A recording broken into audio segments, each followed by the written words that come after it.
Ada 4 orang yang harus kamu maafkan kesalahannya atau kemungkinan salahnya.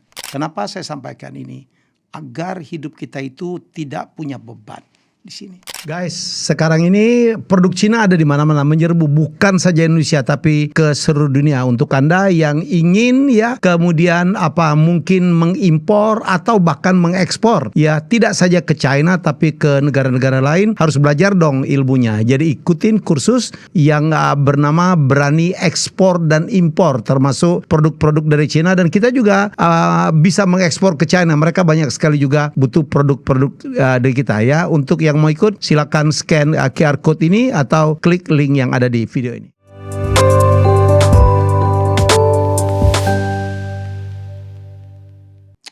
Ada 4 orang yang harus kamu maafkan kesalahannya atau kemungkinan salahnya. Ya, ada 4 tipe orang. Yang pertama tentu adalah ayah ibumu. Ya, salah mereka menurutmu, keliru mereka menurutmu, lalai mereka menurutmu, tidak pantas kamu tidak memaafkan kesalahan mereka. Benar, mereka juga adalah manusia yang punya salah kepada siapapun, termasuk menurutmu kepada dirimu. Walaupun kadang-kadang banyak perbedaan persepsi, ya, bahwa kita mengatakan ayah kita salah, ibu kita salah, karena kita memandangnya dari sudut kita. Apalagi sekarang ada Gen Z, ada milenial yang punya mindset, yang punya purpose of life yang berbeda. Jadi kalaupun menurutmu ayahmu meninggalkanmu, ayahmu tidak sayang kepadamu, ayahmu kemudian terlalu keras sampai memukulmu waktu kecil, ya, ibumu juga begitu, ibumu mungkin melakukan kesalahan, mungkin meninggalkanmu, mungkin dia lari dengan orang lain dan sebagainya dan sebagainya. Tidak pantas kita tidak memaafkan kesalahan mereka. Apalagi kalau mereka sebenarnya tidak salah, tetapi persepsi kita mengatakan mereka salah karena kita menuntut sesuatu yang tidak bisa dikabulkan oleh ayah ibu kita. Ya, apalagi kalau ayah ibu kita baik-baik saja, sangat sayang kepada kita. Walaupun mungkin kita ada perbedaan pendapat, maafkanlah. Ya, karena yang pernah mereka berikan, perjuangan mereka, membesarkan kita dengan caranya. Ada orang, saya dididik dengan sangat keras oleh ayah saya, tidak pernah dimanjakan, hampir tidak pernah diberi uang jajan.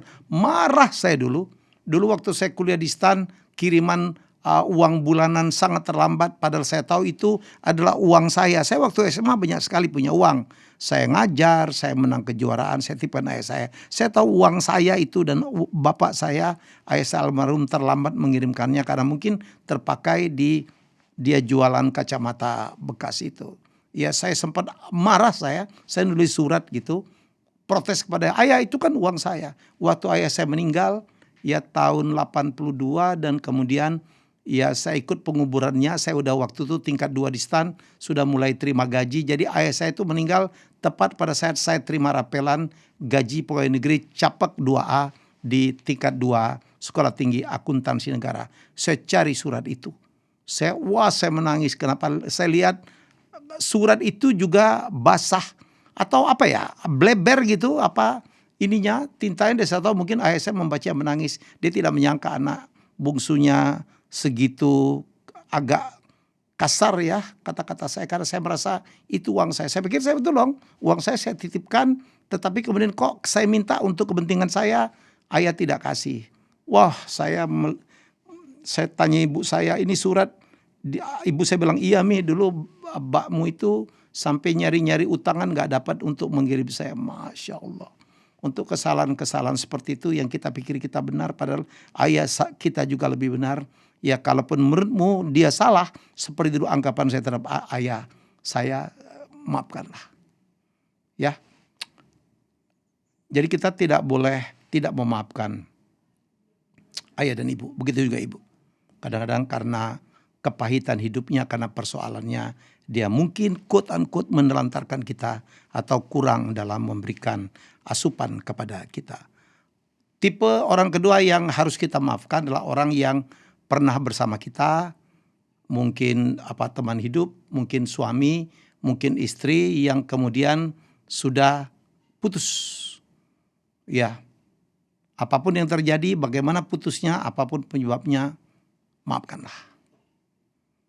Nomor 3, tipe orang yang pernah menyakiti kita, yang pernah mengkhianati kita, ya, yang pernah bikin kita susah, yang pernah membuat kita celaka, yang membuat kita sengsara.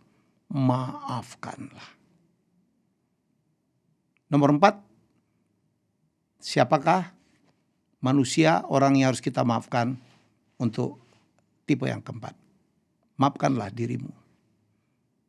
Ya, mungkin kita punya salah, mungkin kita punya kekeliruan, mungkin kita punya kesalahan anggapan, mungkin kita punya kegagalan di masa lalu, mungkin kita melakukan kebodohan-kebodohan di masa lalu, mungkin kita melakukan sesuatu yang memalukan di masa lalu, ya, mungkin kita melakukan kecerobohan yang membuat kita bangkrut, yang membuat kita malu, yang membuat kita dipermalukan, yang membuat kita dikata-katain, mungkin yang membuat kita dihukum, mungkin yang membuat kita dihukum pidana, masuk penjara. Maafkanlah dirimu. Ya, sekali lagi, maafkanlah ayah ibumu. Kedua, maafkanlah pasanganmu, mantan pasanganmu yang kemudian hubungannya tidak sejalan lagi. Maafkanlah orang yang pernah menyakitimu, mencelakakanmu. Yang keempat, maafkanlah dirimu. Kenapa saya sampaikan ini? Agar hidup kita itu tidak punya beban di sini. Agar hidup kita itu tidak punya beban. Yang sudah berlalu, berlalulah. Percayalah, kita menjadi seperti ini. Lebih tangguh, lebih tough, ya, lebih hati-hati. Itu karena kesalahan-kesalahan di masa lalu, baik yang kita lakukan maupun orang lakukan. Ya, bersyukurlah untuk itu. Jangan beban masa lalu membebani membebani pemikiran masa depan. Jangan ide-ide cemerlangmu, jangan semangat-semangat hidupmu untuk sukses ke depan justru ditarik, dipegang oleh kenangan-kenangan masa lalu yang tidak mungkin juga kamu bisa ubah, tidak mungkin juga kamu bisa hilangkan. Jadi, lupakan masa lalu. Masa lalu itu adalah kenangan. Berjuanglah hari ini untuk masa depan. Berat memang melupakan kesalahan orang. Berat memang melupakan kesalahan orang yang menyakitkan kita. Tapi itu harus lakukan. Orang hebat itu adalah orang yang melihat ke depan. Dengan mengingat masa lalu itu sebagai sesuatu yang tidak boleh diulangi. Paling gampang untuk melupakan masa lalu, kalau kita harus melupakannya adalah dengan memaafkan, walaupun tidak gampang. Yuk jadi orang yang ikhlas, memandang masa depan dan menutup masa lalu. Masa lalu maksud saya jadikan pelajaran untuk membangun masa depan.